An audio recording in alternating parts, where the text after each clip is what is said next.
good afternoon, everyone, and talofa lava. My name is Sua Helena Walbrook. I'm the Attorney General of Samoa, and I'm joining you from here in Samoa.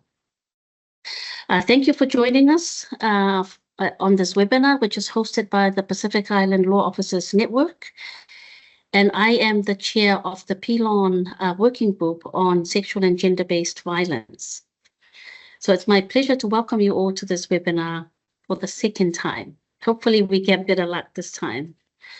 But special thank you to everyone who's made the time to join, and in particular to our presenters for joining us again after the first webinar was interrupted for technical issues.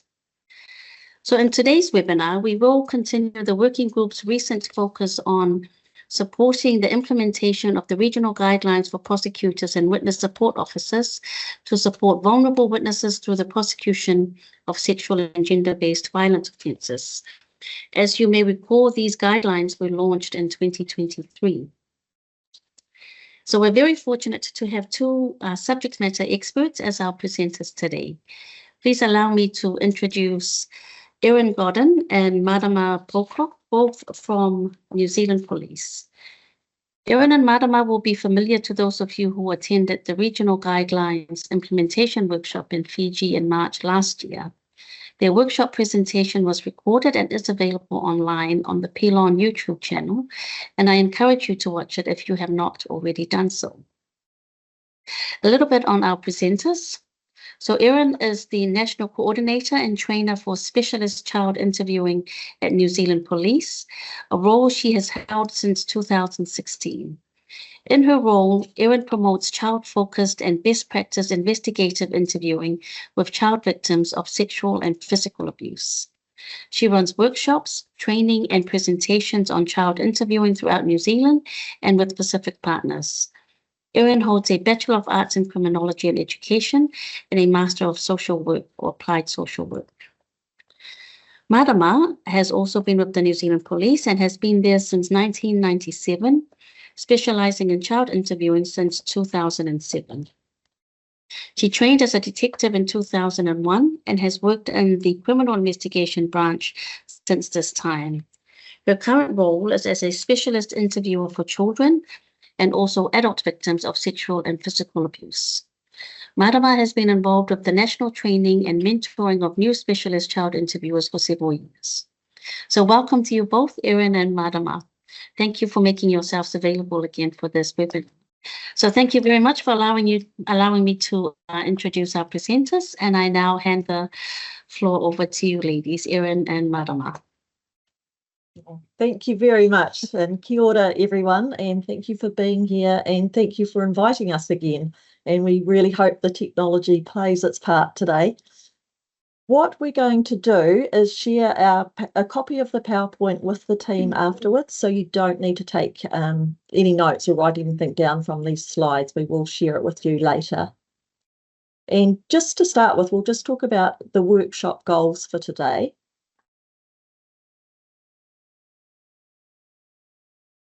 So we're going to be focusing on developing relationships with a child victim, some interview management strategies, questioning techniques and practice, accurately recording a child's statement, and then we'll have time for questions at the end.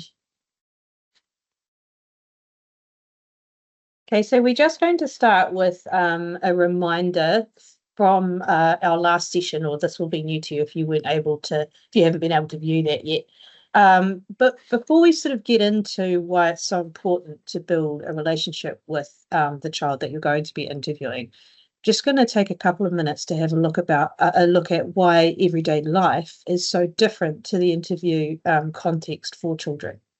So if we think about kids in their everyday lives, the adult is the expert and the child is learning. And kids are socialized to sort of participate in their interactions with adults from birth in these ways. So if you think about even a conversation, if I'm walking down the street with my daughter, I might say to her, "Oh, look at those flowers, they're pretty, aren't they? What color are they?" So there's a learning element in that conversation. She might say the colour, and she knows that I know the colour and that I'm using this as a sort of teaching opportunity for her. And this is how children experience a lot of their lives. And then if we flip into the context of the interview, we're now asking children to be the expert, and we are the person who doesn't know and needs to learn from them. So it's quite different to what they're used to. The same with the person and the place. So in their normal lives, children are mostly with people that they know and in places that they know. And these places often aren't that formal. So it might be school, home, friends, extended family, things like that. Then again, we flip into the interview and we're looking at often a very different formal location. It might be a police station, or it might be offices if you're a prosecutor meeting with the child. And obviously you are unfamiliar to the child, and probably quite a formal person to them. So it's very, very different. We're expecting children to talk to us in a very different way than they do in their normal lives. We don't need much detail from kids when they're just living their lives. And then obviously in the interview, we're asking for a huge amount of detail and around often sensitive things that we wouldn't normally want them to talk about or ask them to talk about with us, private parts and things like that. Accuracy is not as important in everyday life. In fact, we quite like it when kids tell a bit of a story, or when we tell people stories, we like to make it a little bit more interesting. We might elaborate on things that perhaps, make it a little bit more exciting than it was. And that's quite normal in everyday conversation. But of course, in the interview, they need to be very accurate. We don't want them to make anything up. And we don't want them to make it more interesting for us. We want to know exactly just what happened. The outcome of conversations are not particularly important in everyday life. And then obviously in the interview, depending on their age, they might understand that actually somebody could end up in jail for what's happened. So, there's potentially some significant outcomes to the interview. Another big thing that is different in everyday life versus the interview is when we talk with our children in normal life, we actually don't encourage them to disagree with adults or to say, I don't know. So an example I can give you is when you're with your own children. My children broke a special vase to me the other day, and I came into the kitchen and the vase was broken. So I said, who broke this vase? And they said, I don't know. And of course I didn't accept I don't know. I say, yes, you did. Who? You tell me who broke it. We don't accept that. The same at school. What's the answer to this maths problem? And the child says, I don't know. And the teacher might say, oh, just have a go. So we don't accept that in our everyday life. And then we flip into the interview and we are wanting children to tell us if we've got it wrong, to disagree with us, and to tell us if they don't know. So it's quite a different space.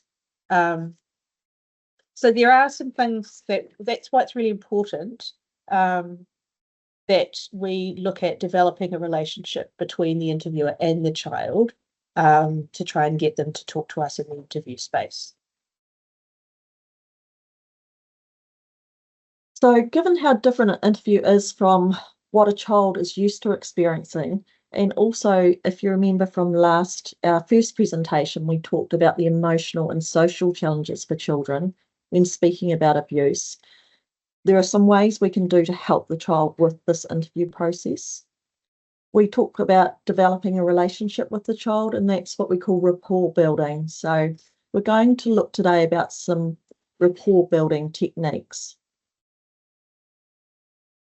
This starts from when you first meet the child. So if you're a prosecutor, it could be the first meeting, or for an interviewer, will be when you're first meeting with them to talk about what has happened.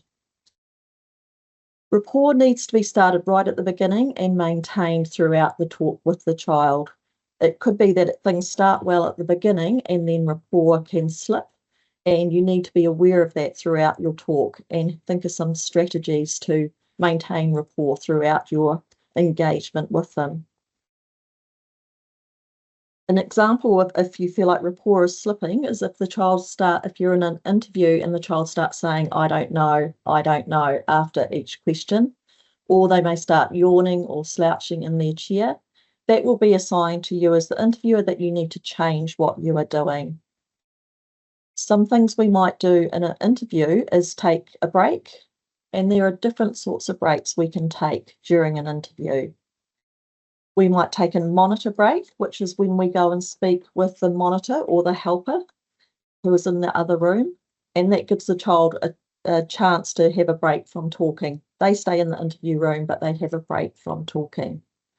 Or we might give the child a break so they can go into the other room and have a meeting with their parent or caregiver. And sometimes during the interview, we might take a break together and say if we have some Play-Doh or drawing in the room, we might say, let's just have a break from talking or do some drawing or Play-Doh, and then we'll go back to talking about the abuse.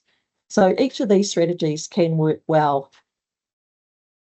If none of these work, then you might decide it's not the right time for the interview. It's time to take finish the interview for today. There's nothing wrong with carrying on the interview another day if that is in the best interest for the child. We might also just be able to manage some of those, we call them dips in rapport, with some of the things we say. So that example that Marama gave of a young person who's starting to slouch and appears disinterested in what we're talking about. They start to say, I don't know, when are we finishing? Those kinds of things. You might say something as simple as, hey, I can see that you are thinking really hard about this stuff, but I wasn't there, so I need your help to understand. So you're sort of telling the child how important they are, and sometimes what you'll find is that they'll just get a little bit more energy by understanding or being reminded about the purpose of this talk and that you need to know what happened from them. So it's about noticing the change in the child and then responding to that in a way that suits that situation. It's, I guess, acknowledging to the child that you understand it is hard, but we need to understand more about what happened. And they might, it will be a really normal response for a child to start crying during an interview. That's a normal human response. And that doesn't mean the interview has to stop. There are ways that we can manage that. Sometimes we just pass the child some tissues or tell them that we understand it is difficult to talk, or we might offer them a break. But generally, even if children cry during an interview, they're able to carry on. It's very rare for them to be so upset that they can't finish the interview. You would definitely know when that's happening. Yeah. Another emotional response that sometimes comes up during an interview is anger or aggression towards the interviewer. And again, that can be a normal response, and it can be a coping strategy. So even though it might feel personal as an interviewer, it's important to remember they're not actually angry with you. It's a response to what has happened to them. And this actually leads us on to our next point, which we're going to talk about, which is response to stress.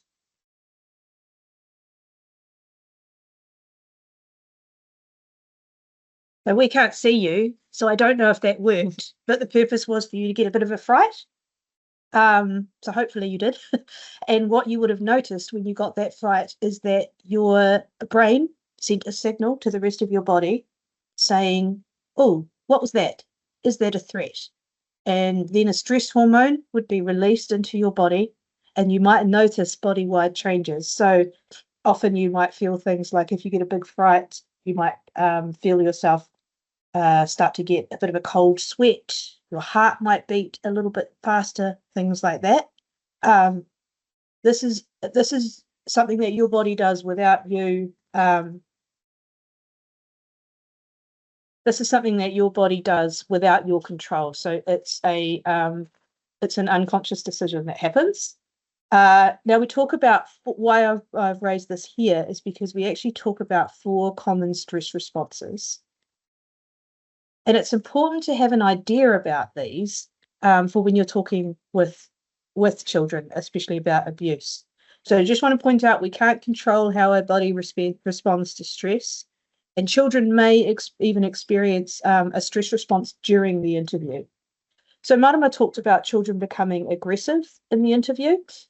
This may in fact be that their body has moved into a fight response, that the talking about the abuse has led them to feel the stress response again. Sometimes you might see children who suddenly get up. You might get to some really tricky stuff when you're talking with them. Some of the, the details about what happened with genitals and things like that, and they might suddenly get up and want to leave the interview right then. So it may be that they've entered a flight response. Their body is telling them to get away from this threat as quickly as they can, and that talking about that abuse is making them feel like that. We might also see cues in the what the children tell us about what happened that give us some indication, that show us what they might have been experiencing during the offending. So you might hear phrases from children like, I just froze, I wanted to scream, but it was like I couldn't, and I just laid there. And so it's possible that this child was actually experiencing a freeze response during the offending.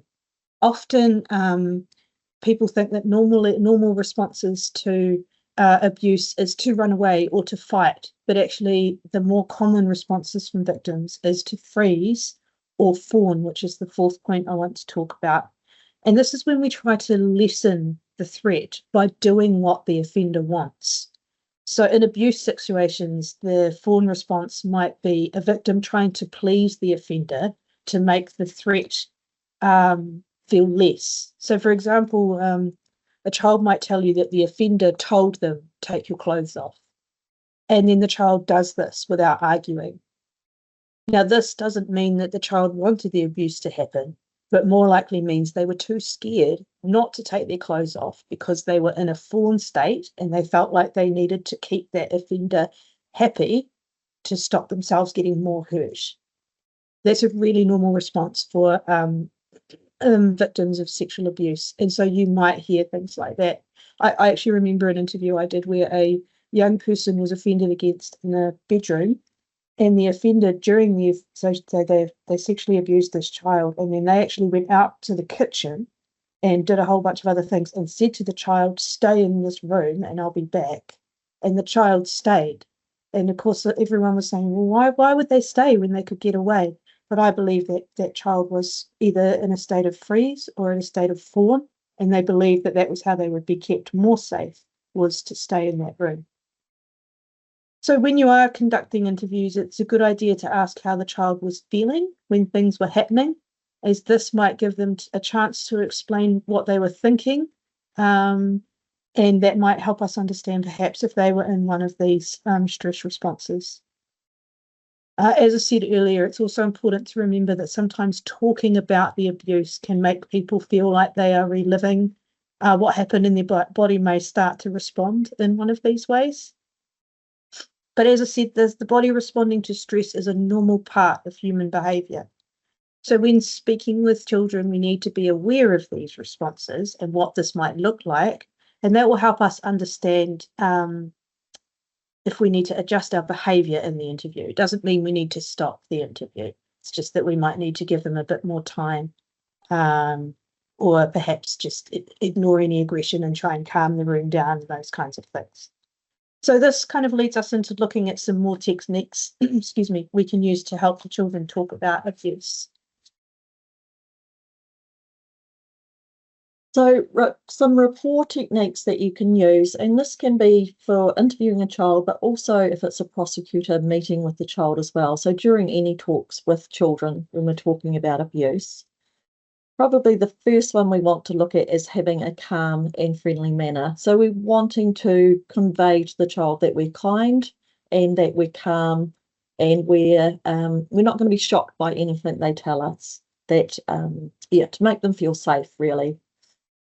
We're wanting to be attentive to the child's needs. So we're paying attention to their behaviour and any language they're saying, like Erin has just talked about.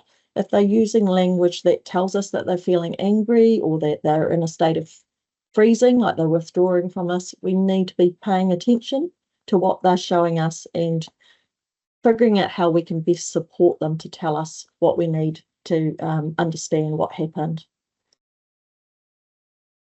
We need to speak to the children in their first language. Like, it's really important when they're talking about abuse that they are using their first language. because it's very hard for them to tell us in a second language when they're talking about really personal stuff. So we need to make that assessment early, and whether they need an interpreter for that interview.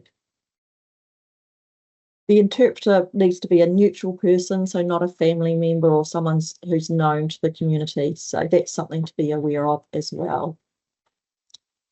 We need to use, we need to be active listening. So again, I think I mentioned that's paying attention to what the child is telling us and following what the child is telling us. So if they use language like "I froze," we want to be asking them, what do you mean by freezing? And then we'll hear in their own words, how come they just lay there and let it happen? And they can give really good, compelling reasons why they did that. We need to appear capable and competent, even if you're feeling nervous. If you're a new interviewer, it can be really nervous. You can feel quite intimidated doing these first interviews, but it's really important that the child doesn't know that you appear capable, that you know what you're doing. And like I say, that you're not going to be shocked by anything they tell you, so that they feel safe in that space to tell you about what happened. We need to think about our presentation. So we never wear police uniforms when we're doing these talks. We kind of dress down a bit more casual. So we're not looking at formal wear like suits and ties. So we're really wanting the child to feel comfortable with talking with us. We also need to think about the space or the place where we do these talks.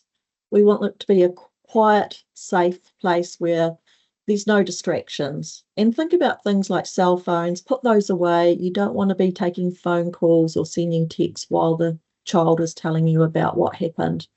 So really think about that. And also, we want it to be a place that's away from where the offending happened. So we want to do it in their home. And we also want to make sure the offender is nowhere near that space as well. Think about what you have in the room as well. So children, obviously they like toys, and that can be a helpful thing to make them feel more comfortable talking, but you want to minimise how many toys you have in the room. We generally only have one at a time, because we find if we have lots of toys, then the child gets quite distracted and want to play more than they want to talk about what's happened. So manage that carefully as well. And sometimes it's having one toy and then taking that away and bringing out a new one if they're getting a bit bored with the one you have in there. Sometimes with our interviews, we might have some Play-Doh, and then once they're finished with that, we might bring out some felts and do some drawing. So it's just sort of managing that during the talk.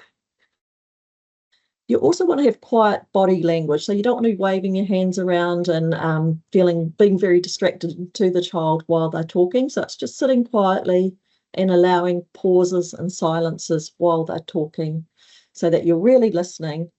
And that leads on also to the actual language that we use during these talks. So my favourite saying in all of the teaching I do for interviewing is actually keep it simple. So you need to be using, and this is across all of it, but you need to use, firstly, simple words. The language and the way that you speak during an interview can have a huge impact on improving how well the child does at being able to tell you what happened. If you think about every single word that you say, the child has to use brain energy to think about what you mean and then how they should respond. So as I said, one of the key things I talk about is keep it simple. So some of those simple words, for example, instead of saying interview, just call it a talk. Instead of the location, the place. So just keep things really, imagine you're talking to a 5 or 6-year-old the whole time, because no matter the age, these children will be feeling anxious, nervous, worried about speaking to you. And so we want to make it as easy as possible. We don't want them to have to think about what we mean or try and understand what we're trying to ask them. We want to use more informal language. So kind of on that same path, I guess. Instead of saying, for example, defendant, instead of saying defendant, just use the offender's name. So if the child says it was what my uncle did, then you might be talking to the child about what's going to happen in court. Don't use the word defendant, just say when your uncle comes or however you want to use it. But just thinking about how the child can understand what we're talking about. Just one question at a time and avoiding using lots of words or asking about more than one concept or thing. So I want you to think about the difference between these two questions. Tell me about the touching in the bed. Okay, so that's my first question. The second question, you said you were in the bed and he took your clothes off and he touched you. When you were in the bed, what was the touching that he did and what was happening with your clothes? Now imagine how overwhelming that second question would be for a child. We've actually got a bunch of words at the beginning that we didn't need. And then we've actually asked the child two questions. When you were in the bed, what was the touching that he did? And what was happening with your clothes? So we want to just keep it simple. The first question should be, tell me all about the touching in the bed. And then if we need to, we might ask, tell me about your clothes when that's happening. But that would come later. So one question at a time, as little words as possible, and only asking about one thing. Keep a nice slow pace. You've probably even noticed as we've started talking, when we start, we've probably got a nice slow pace. And then as we carry on talking, we're probably getting a bit faster.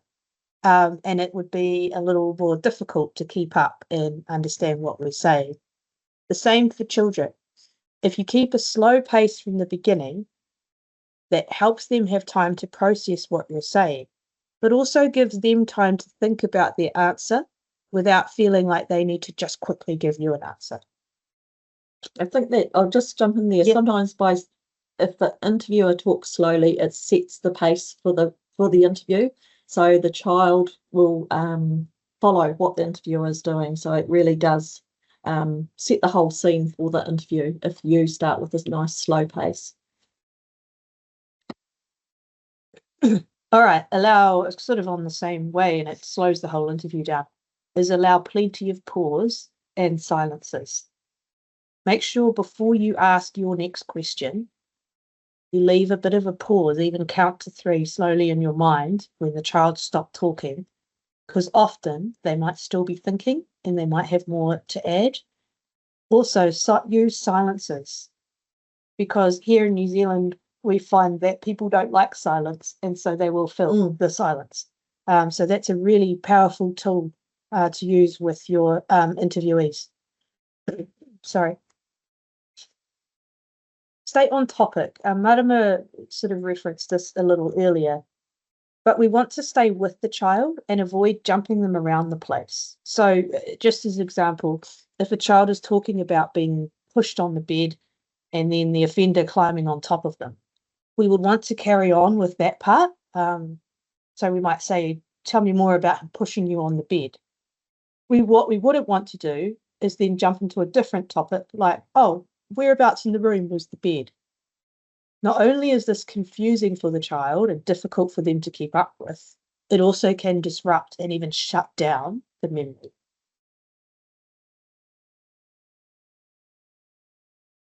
Okay, so even using these approaches, there can still be times when we are challenged and need to offer a more individual approach for the child. So some extra strategies we can use.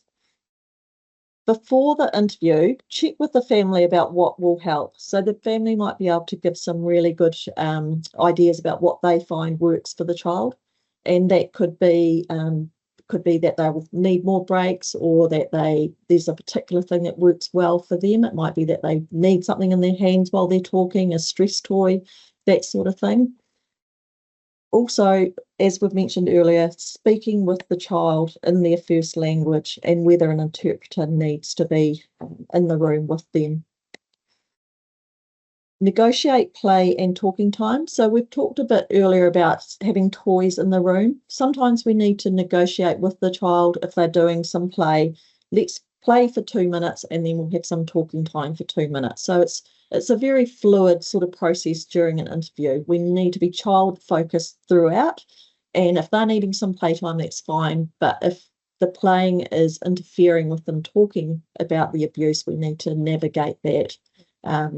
So sometimes that's just negotiating with them what's going to work best for them. So just on that, sometimes when you're working, well, it's quite common for children with autism to have a particular topic that they are really passionate about and they love to talk about. We've actually done, I think we've both talked about this before, we've both had this in our interviews where we've agreed with the child. Mine was interested in trains, and so we would do 2 minutes where he could tell me all about the trains that he was interested in, and then we would do 5 minutes of talking, and we actually had a little timer because he was very strict on my 5 minutes. But that's about, I knew that from his family, that trains were his passion, and that he would be much more likely to talk with me if he knew he could have some time to speak about the trains as well. So that won't happen every time, but it's just something to have. I suppose what we're hoping you'll do is think a little bit outside. Yeah. What could you do for these individual children? And just going back to that check with the family as well, sometimes, and just with you mentioning autism, Erin, I know some autistic children don't like eye contact. So that's something, things like that, the family can tell you so that you're not trying to look the child in the eye during a talk. If they're looking down, that is actually what's comfortable for them. And another example I could give, I did an interview last week actually, and the family told me the child is a child with developmental delays, and they said every sentence would only be 3 to 5 words. So that's really helpful to know as an interviewer, that you're not waiting for them to give you more, if that is actually the as much as they can give for each sentence. So checking with the family around what the child's capable of and what will help them talk is really important. We've got there about offering breaks. We've already covered that, so that's another good strategy to use. And now this leads us on to a practice talk. So this is a strategy we use with our interviewing in New Zealand. And this is doing a short talk about something neutral before we start talking about the abuse. And there's been lots of studies which show that when we do a good practice talk, it really helps the interview and for the child to talk about the abuse that has happened. They will give more information earlier in the interview. The child is more likely to make a disclosure. They're likely to give more details, and it actually shortens the whole interview. So you might find that some police or detectives will think, why do you do that practice talk? It makes the whole process longer. But in fact, by doing a short practice talk first, it will shorten the whole interview process. So it is worth doing, and also worth doing well. It helps, this process, it helps us build trust and comfort with the child and the interviewer.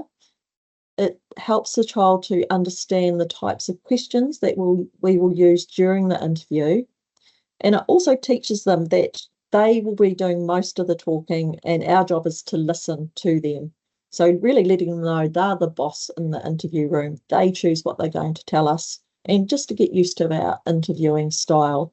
It's also really good for the interviewer because you start to see how the child talks and their ability. So it helps you sort of think about what you can expect in the rest of the interview. All right, so we're going just doing a good practice talk. Now we're actually going to spend a little bit of time going through this, and we're going to do a little demonstration for you. And then hopefully, if technology lets us, we're going to split you into pairs and get you to have a little practice yourselves. All right, so a good practice talk doesn't need to be long. It needs to be long enough that it feels like you are interested in the topic, but not too long that it takes away attention or wastes the child attention span. So normally about 3 to 5 minutes. A good opening question is to start by saying, tell me about something fun or interesting you've done lately. Or if they can't give you something that's fun or interesting, you might just ask, tell me about things you like to do. And then we're going to use open and queued invitations, which we'll cover in a couple of slides. We'll remind you about that. And it needs to be episodic or about a particular time. So I'll just remind you, I think we covered this last time, but we'll just go through it again. So the difference between a script memory and an episodic memory. Now, script memory is what usually happens, or what normally happens. So you'll see on the slide here, for example, Dad drives me to school every morning. So that's what normally happens for that child. He gets driven to school by Dad every morning. An episodic memory is what happened at a particular time or a particular episode. And the example is last Tuesday, on the way to school, Dad crashed into another car. So that's a specific time. That's not something that happens every day or usually happens. So that's the difference between script and episodic. And we want to focus on episodic for our practice talk because that's what we want when we get into talking about the abuse. We want to know about actual episodes when abuse has happened. So we're just going to touch on using good questions as well. You'll remember this from last time. We're not going to go through all of them today, but these are the 5 question types that we use in New Zealand for our interviews. And we think of them as sitting on a traffic light. So the green there is where we want the bulk of the interview questions to be. We use some of the yellow or orange, and the red is the questions we use least. So we have to really think about whether we're going to introduce material during our interviews. Research has shown that the green questions are the questions that will give us the most accurate and reliable information. So obviously those are the ones we want to be using most during our interviews. We are going to share a handout with you that gives a definition and examples of all the question types if you want to know more about those. But we're just going to do open and queue today because that's the one that we want you to be using most in your interviews. So we'll just look at the open invitations first of all. So this is basically the helping the child to talk freely in their own words. These are child-led, and the research shows that the children give the best information. So as I said before, most reliable and accurate answers to these questions. We want to be using these throughout the whole interview. So some examples of an open invitation is tell me about that, or what else can you tell me? We're basically telling the child, keep talking and tell me more about what happened. And we're letting the child add extra information that the interviewer might not know about. These questions have the least interviewer input, so it has the lowest risk of suggestibility, because as we know, children are very suggestible and they want to please adults. So if we give them an idea of what we want, they will give it to us. Whereas these sorts of questions, they choose what they tell us, and it's very low interviewer input. If you remember back to our first presentation, we adults are the same. Adults will answer whatever we ask them to and try to make up an answer to please the person who's asking the question. So in our first presentation, we asked you, is a cup sadder than an orange? And most people, if you remember that, actually tried to come up with an answer to a question that doesn't make sense. So even adults working with adults will try and make up an answer or get the question right. And kids will do the same. And so that's why we really want to focus on asking questions that limit the possibility of, we call it suggestibility, so that limit the chance of the child being able to just make up an answer or guess the answer. So open invitations are just very broad ways of saying, keep talking, tell me all about that. So we've got some examples here for you, and there are so many, but these are just some simple ones that you might be able to take away and use when you're working with children. So tell me what happened. Tell me everything about that. What else can you remember? Explain more about that. So as you can see, they don't ask for any more detail. They just say, please tell me, keep talking, keep going. But the child feels like we are asking them a question. So these are really good questions to use. But obviously, sometimes that's too broad. We couldn't do a whole interview just saying, keep talking, keep talking. And so we move slightly further down the traffic light, but we're still in a good green open questions. Okay, so now we move into the cued invitation. So that's using the child's own words to ask for more information. These ones still help the child to talk freely and to give us lots of information, but we're using a cue from what the child has told us and asking them to tell us more about that. So these are child-led, and again, research shows that children will give the best information, so most reliable and accurate to these questions. And we're wanting to use these throughout the interview. So an example of a cued invitation is, let me bring those up, tell me about what happened in the shed. So the child has said about something happening in the shed and we're saying, tell me what happened. Another example, tell me everything about the touching.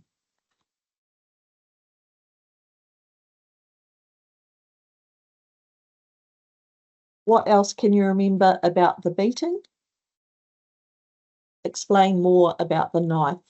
So you'll see these are all examples of where the child has given us a cue, but we're saying, keep talking about that. Tell me more about that part.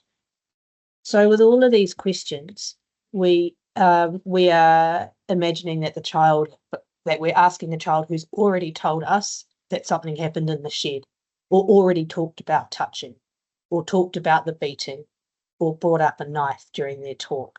So we're not introducing anything new. We are always just using words that the child has already told us.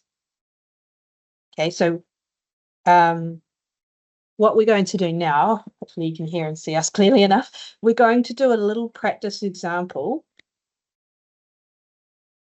of a practice talk using just open and cued invitations. Okay, so Marama is going to interview me and then we'll have a look at those questions. Tell me about something fun or interesting you've done lately. Last weekend I went to Auckland to visit my friend. Tell me all about that. So I had to go on a plane by myself, which was a lot of fun. When I got there, my friend and her mum were waiting, and we went out to this really flash place for dinner. Yeah. Describe more about going on the plane. Well, it was really cool because I got to sit by the window, and they gave me a lolly, but halfway through the flying, they made everybody go back to their seats and put the seatbelt on because there was lots of bumps. And then what happened? Then once we sat back down, they just gave us some snacks, and then we just kept on going on the plane until we landed. What was the very next thing that happened? Oh, when we landed, I had to go to get my bag, and my friend and her mum were waiting at the bag place to meet me, and then we drove into town. And tell me about going into town. So we went to this cool restaurant and they had heaps of lights and plants, and we get a normal meal. We had lots of small plates and we all shared the different food. Explain sharing the food. So everybody just picked 2 things off the menu, and then we all got them on the table and everybody was just picking off all the different plates. Yeah. Thank you for telling me about that. Okay, so what you'll see, so Marama only used open and cued invitations to take me right through what had happened when I went to visit my friend. So what we'd like you to do, Ryan, we might need your help, is just to break into groups, is that right? And decide what types. Oh, we're not going to. So if we can just go into pairs, Ryan, if that's possible, and we'd like you to decide whether these questions are open or queued invitations. All right, so the very first question was tell me all about that, which is an open invitation because there's nothing from the child's words. The next question, describe more about going on the plane, is a queued invitation because we've got about going on the plane, which the child had told us. Then what happened? That's an open invitation because it's completely free for the child to say what happened. There's no cues from the child's words. What was the next thing that happened? That's also open because, again, no cue. Tell me all about going into town. That's a cued invitation because the child talked about going into town and we're asking them to tell us more about that. And explain sharing the food is also a cued invitation because I had talked about sharing food with the friend and the mother. So that's just a little exercise, and yeah, sorry, it didn't quite work out, but we were going to get you to practice in pairs, but I think given the time, you can, have a practice after this and see how you get on, because they do take a bit of getting used to asking questions in this way. And practice on your own children or nieces and nephews. It's a good way of practicing with just a neutral topic. Yeah. So what we're going to move to now, I'll share my screen in a second, but what we're going to move to is we use the same technique when we start asking about the abuse. Okay, so the point of the practice talk is that it's sort of like a mini real talk, except it's about a neutral or a fun topic that the child's done. So we've practiced how we talk. Now we're going to ask them about the abuse using the same process. So you're kind of training the child before you get to the harder stuff. So, yeah. So when we come to talk about the abuse, this will depend a little bit on whether you're meeting the child, whether this is the child's first statement or whether you're meeting them to talk about if they've already given a statement to police and you're coming to talk about their police statement. But let's imagine that it's the first time that they're talking about this abuse in a formal interview. So our opening question would be, what have you come to talk about today? And then you just use those open and cued invitations to really let the child talk about what they've come here to do today. So the next question might be, so you get them to tell you more. For example, tell me more about what happened. What else can you remember? Those types of things. All right, so we're going to do a quick practice talk of an offending, a free narrative of an offence being disclosed. All right, so what have you come to talk about today? About what my uncle did. Tell me what happened. I woke up and he was on top of me and he was hurting me. Tell me more about that.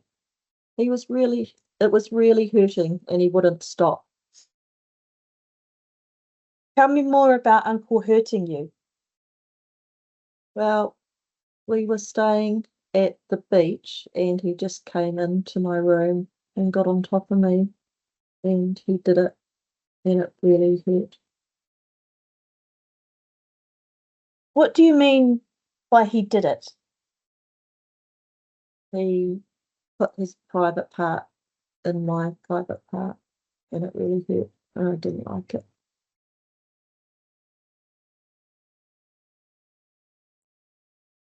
Tell me more. He told me I couldn't tell anyone about what happened. Or he would really hurt my dog. And he did it again the next night too, just the same stuff. Tell me anything else you can remember about what happened with Uncle. That's all really, just that it really hurt and like I bled lots as well because it hurt so much. So you see, in that example, we only used 5 different questions, and I got quite a big amount of information from Marama about what had actually happened, but still nice and open and broad at this stage. So we asked, what have you come to talk about? Which is an open invitation. Tell me what happened. That's a great question. Tell me what happened. That's an open invitation. Tell me more about that. Open again. Tell me about Uncle hurting you, because remember she kept saying that he was hurting her. And then she said he got on top and it was hurting and he did it. And so by asking her what you mean by did it, which is a cued invitation because the child had said did it, we managed to get actually what had happened to her. And then I asked, tell me anything else you can remember about what happened with Uncle. And so we got a bit of an overview of what had happened to her.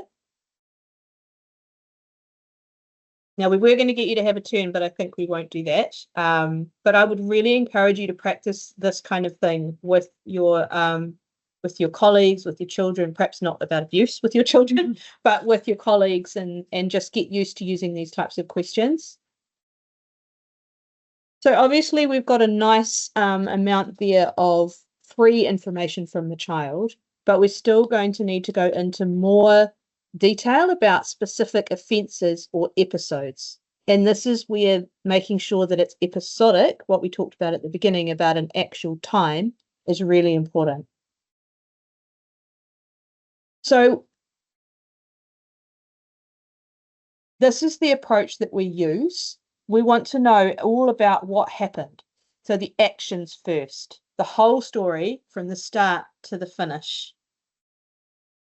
Once we've got exactly what happened to that child, that's when we would go into the descriptions. So this might be things like clothing, any weapons, that type of thing.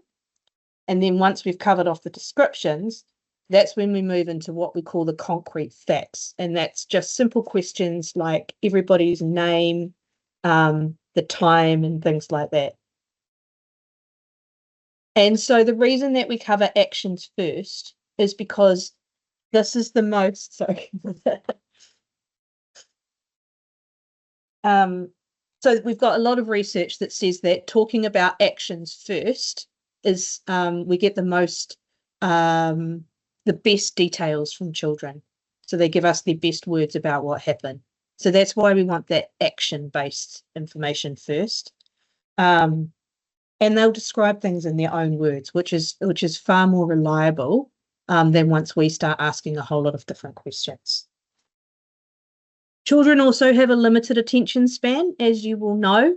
So we need to really prioritise getting the action first, because it's really easy for me to tell you my whole name if I'm tired, but it's really hard for me to talk about what happened to me if I'm tired. Okay, so that's why we use this approach. We're just going to go a little bit faster now because I think we don't have too much time left. But once you get into exploring the offence and we're using that action first, there's a few questions we can use to get that working. So if we think about the child that, so Marama's disclosure that she made about Uncle at the beach, we could ask this question first. So I'm going to give you a few questions to use that we can use with Marama. I'll do an example. All right, so tell me everything that happened with Uncle that time at the beach from the start to the finish.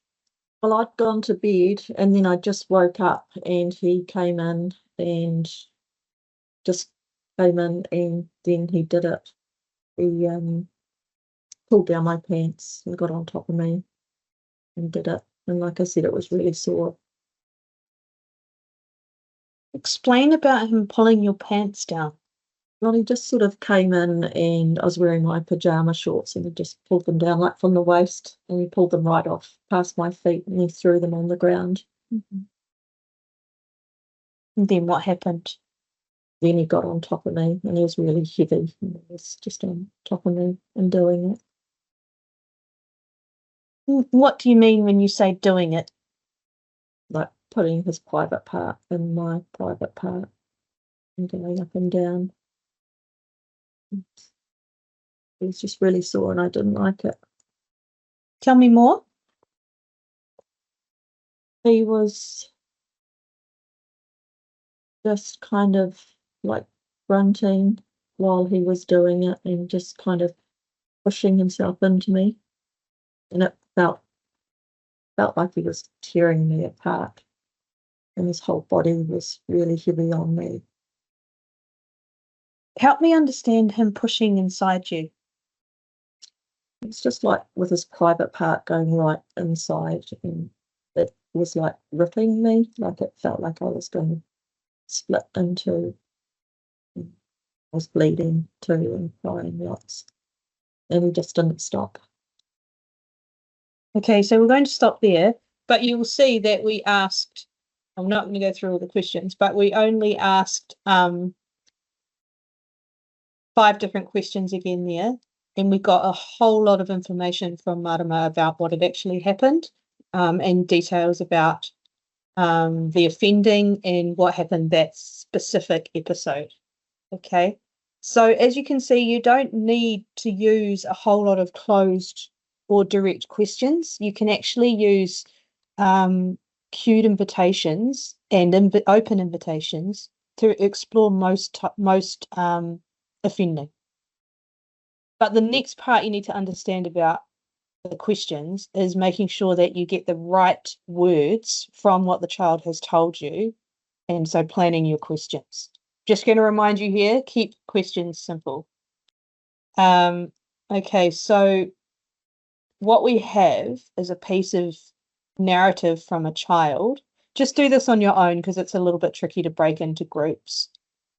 But if you see what's on the screen, I'll read it out to you, but I'd like you to just write down the key words or phrases that if you were the interviewer, you could use to make up questions for following up. Okay, so I was just in my room working on my homework. No one else was there. Uncle came into my room and asked if I wanted to watch YouTube videos with him. He sat next to me, touching me like on my chest, and then moved his hand down to my private part and was touching it. Then we heard Mum come back, so he stopped. So I want you to write down 3 key words or phrases that you could use to follow up. We'll just give you 30 seconds to do that.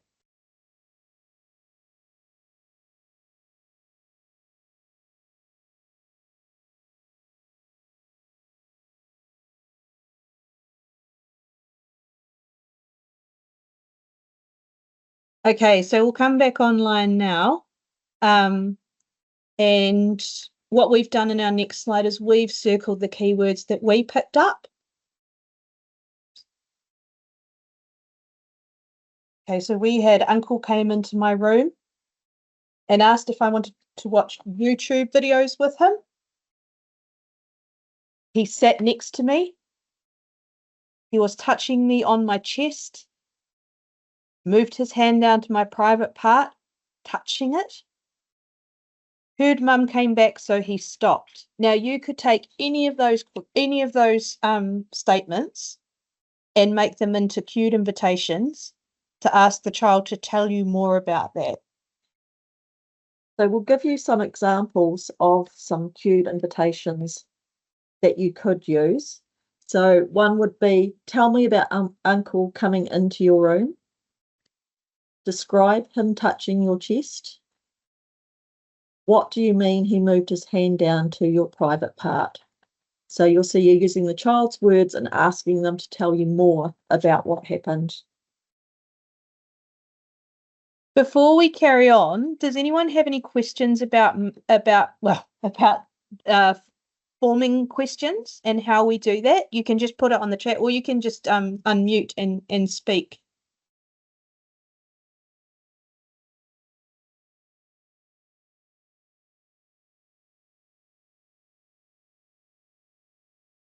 Okay, so I don't think we've got any questions, so we'll carry on.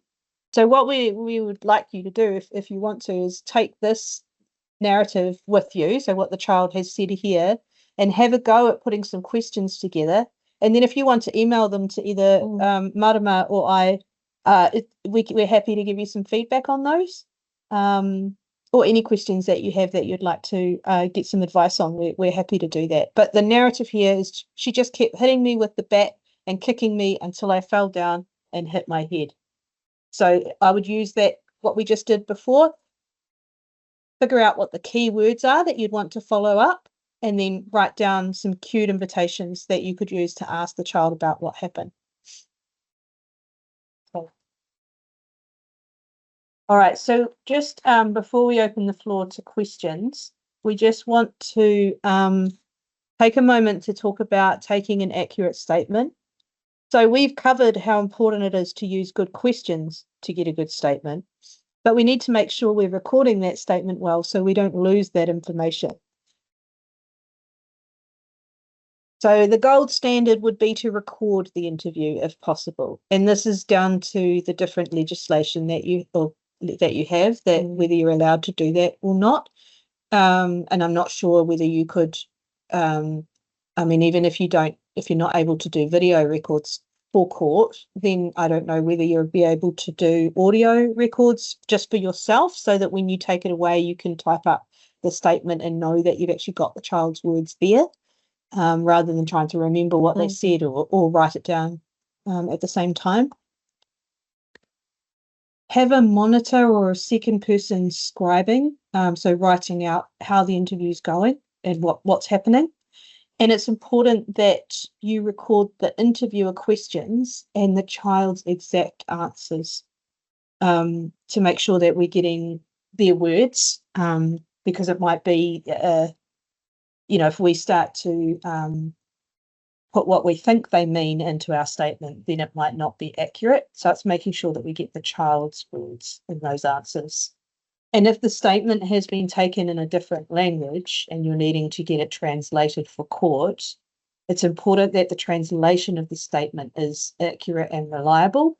So ideally you would have another person who didn't do the interview to translate that, just so that it's all transparent, all clear. Yes. Another reason that we would have the monitor scribing or doing the writing is, remember earlier on we talked about the rapport with the child. As the interviewer or the prosecutor talking with the child, you want to have that rapport and talking freely between each other. If you're putting your head down and writing everything they say, that interferes or disrupts that rapport with the child. So that's why it's really good to have a second person there who can take notes, those accurate notes of what the child has said. And as we've covered earlier as well, just keeping that language really simple, child-friendly throughout the statement taking.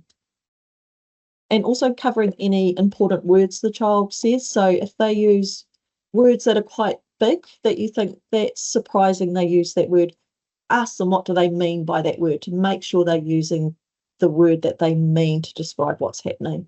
So yeah, always just check in with the child around anything you're not too sure about to make sure you're clear what they're telling you. And that's really simple to do, because you just need to say, what do you mean when you say private part? And hopefully they'll be able to tell you what they mean in their words. All right, so that was the content that we wanted to cover today. So if you have some questions before we wrap up, now is probably a good time for us to do that. We might jump off the screen sharing so we can see you. Great. So if anyone has any questions at all they'd like to ask us or put in the chat. Has anything come up before?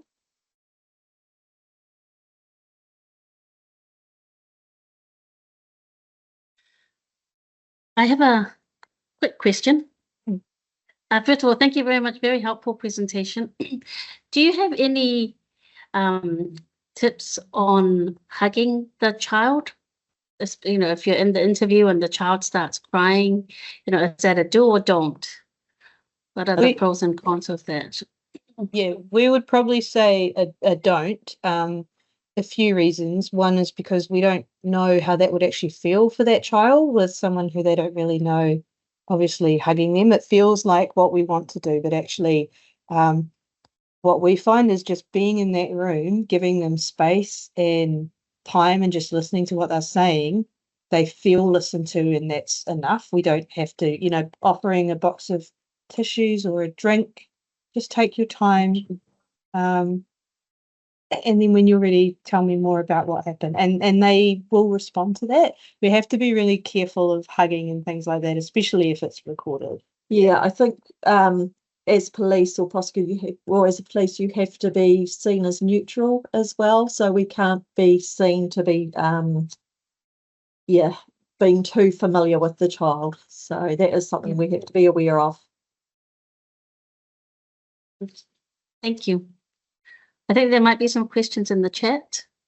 Yeah, I just saw that. Do you encounter... Oh, so we've got a cross-examination one here. So the first question was, in New Zealand, a child witness in sexual abuse does not give evidence in court. Is this correct?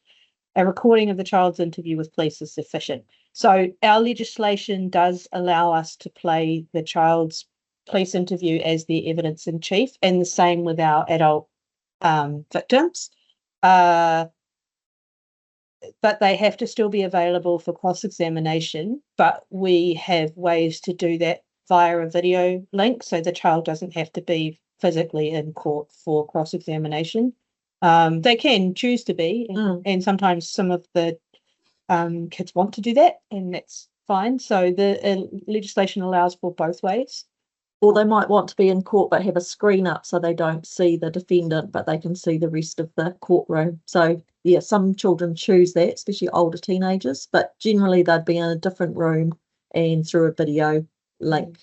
Do you encounter many instances where they needed to be cross-examined? Yes. I'd say always, pretty much. And I guess part of this is because the police statement is taken really early in the investigation. There might be other bits and pieces that come up along the way, but also it's something defence would often do, is have the victim cross-examined. You think if it's going to a trial, defence's role is to try and discredit the victim. So they are going to, I can't think of a case where they wouldn't cross-examine the child. They will be trying to find holes in their testimony. So unfortunately, yes, the child will generally always be cross-examined. But again, it would be still in that same different room and via video link. And although defence can be a brutal process, the questions they ask, but they also have to be aware that they don't get the jury offside if they are seen to be too mean to the child victim. So they do have to walk a fine line with their cross-examination.